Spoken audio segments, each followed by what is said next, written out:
জনপ্রতিনিধি ছিল। আল্লাহর রহমতে আপনাদের দোয়ায়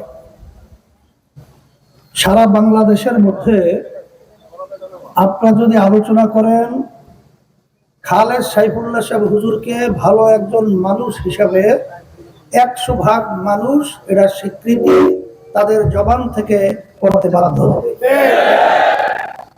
আমরা যদি ভালো লোকটাকে আমরা যদি নির্বাচিত করে সংসদে পাঠাতে পারি তাহলে আল্লাহর রহমতে আমরা ভালো মানুষের মাধ্যমে ভালো কিছু আশা করতে পারি।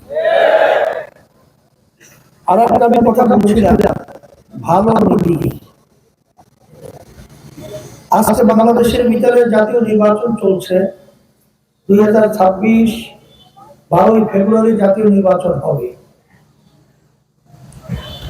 বিএনপির সাথে যারা জোট রয়েছে তারা ধারে শীষে ভোট চাবে। কি নীতি আদর্শ তারা বাস্তবায়ন করতে চায় এটা নতুন ভাবে আমার বলার কোনো প্রয়োজন নাই, আপনারা সবাই জানেন। আর তাদের শাসন বারবার দেখেছেন। নতুন ভাবে এরা আবার ক্ষমতায় আসার পরে আমাদেরকে কি উপহার দিবে নতুন, এটা নতুন ভাবে আর আলোচনা করে বোঝানো কোনো দরকার। আর একটা বিশেষ করে জামাতের নেতৃত্বে একটা দল জোট রয়েছে, তারা পরিষ্কারভাবে বলেছে আমরা ইসলাম অনুযায়ী রাষ্ট্র চালাবো না। তারা রাষ্ট্র পরিচালনা করবে বর্তমানে যে প্রচলিত নিয়ম রয়েছে সেই নিয়ম অনুযায়ী তারা রাষ্ট্র পরিচালনা করবে। এটা তারা আমির সহ বিভিন্ন পর্যায়ের দায়িত্বশীলরা বলেছে। তারা যাক হিন্দু প্রার্থী দিয়েছে কৃষ্ণ নন্দী, তাকে সাংবাদিকরা প্রশ্ন করছিল যে আপনারা এর সঙ্গে জোটবদ্ধ হলেন কেন বা এর সঙ্গে গেলেন কেন। তখন কৃষ্ণ নন্দী পরিষ্কার উত্তর দিয়েছে জামাত তো ইসলামী দল না। ইসলামী দল বলে আপনি তাকে খাটো করতে চান কেন? জামাত তো ইসলামী দল না, ইসলাম বলে তাকে খাটো করতে চান কেন? একবার না কয়েক জায়গায় এটা বলেছে।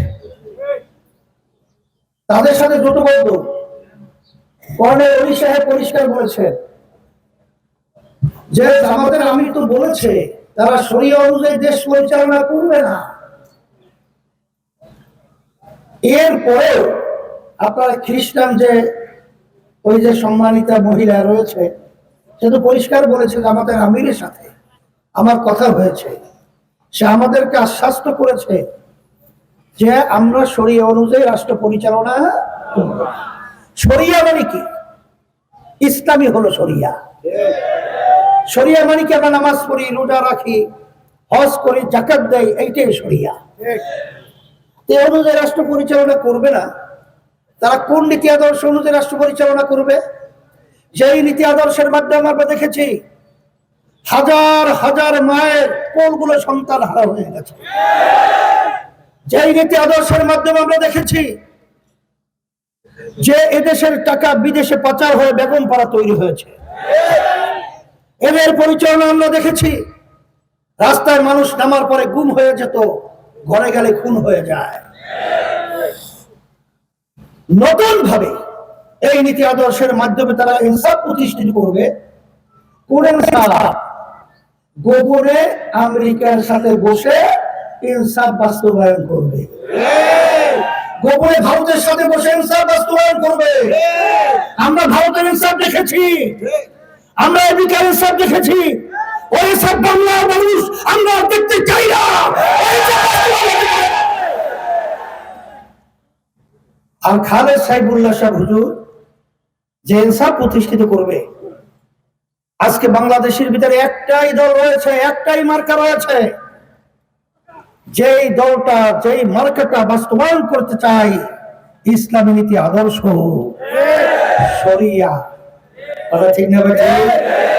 শরিয়া শুনে অনেকে ভয় পায়। আসলে বাস্তবতা ইসলাম শব্দের অর্থ শান্তি, এর ভিতরে অশান্তি কোথায় পাবেন? তাহলে এর জন্য আমার ভাইদেরকে বলবো আমি তো কালকে ঢোকার পরই আমি বিশেষ করে আমাদের সম্মানিত খালেদ সাহেবুল সাহেব হুজুরের আসলে আমি বিভিন্ন দিক থেকে আলোচনা করে দেখেছি। আলহামদুলিল্লাহ, আমি খুশি হয়ে গেছি। এই লক্ষ্মীপুর 4 আসনের মানুষ আলহামদুলিল্লাহ আজকে খালেদ সাহেবুল সাহেব হুজুরকে তারা মনের দিক থেকে, অন্তরের দিক থেকে গ্রহণ করে গেছে।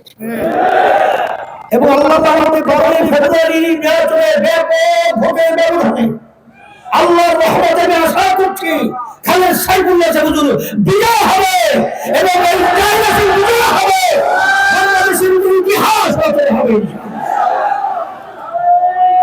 এই জন্য আমি পরিষ্কারভাবে আমি বলবো, খালেদ সাইফুল্লাহ সাহেব হুজুর যদি আল্লাহ বিজয় করেন, যেই জুলুম আপনার ইতিহাসে দেখেছেন, বিএনপি আসলে আওয়ামী লীগ পালায়, আওয়ামী লীগ আসলে বিএনপি পালায়, অন্যান্য দল আসলে সবাই তো নিয়ম অনুযায়ী পালায়, কিন্তু আমাদের খালেদ সাইফুল্লাহ সাহেব হুজুর তুমি যদি নির্বাচিত হয় আল্লাহর ফজল করবে, কোন নিরাপরাধ লোক পালাতে হবে না, বুক ফুলে এই জমিনের ভিতরে হাঁটতে পারবেন। সেদিক থেকে আমি বলবো, আসেন আমাদের পবিত্র আমানত পবিত্র জায়গায় রাখতে হবে। সেই পবিত্র জায়গার নাম হলো ইসলাম। এটা যদি আপনারা ভুল করেন, আমি আমার ভাইদেরকে বলে যাচ্ছি, আমার মা বোনদেরকে বলে যাচ্ছি, এই ভুলের মাসুল দেওয়ার মতো সুযোগ থাকবে না। ইসলামী আন্দোলন বাংলাদেশ যদি ক্ষমতায় যায়, আল্লাহ যদি কবুল করেন, এই বাংলাদেশের 54 বছর ইতিহাস আল্লাহর রহমতে 54 মাস বলেন 54 দিনের পরিবর্তন আল্লাহ ঘটিয়ে দিতে পারেন। সেই আশাবাদ ব্যক্ত করে আমি আপনাদের সামনে আমাদের নেতা কর্মীদেরকে এবং মুহিব্বিন আমার ভাইদেরকে, পর্দার মা বোনদেরকে বলবো যে বেশি দিন কিন্তু বাকি নাই। আমরা রুটিনকে পরিবর্তন করে আমরা প্রতিটি ঘরে ঘরে আমার ভাইদের কাছে, আমার মা বোনদের কাছে আমরা বিরামহীন ভাবে আমরা দাওয়াত পৌঁছাবো। কারণ একদল কিন্তু নেমেছে, ওরা দেখতে মনে হয় যেন ফেরেশতা, ভিতরে শয়তানের বাসা। ওরা কিন্তু বিভিন্ন জায়গায় মিথ্যা অপপ্রচারের মাধ্যমে বিভিন্ন মার্কার পর্যন্ত পরিবর্তন ঘটায়, এই ধোঁকাবাজদের মাধ্যমে।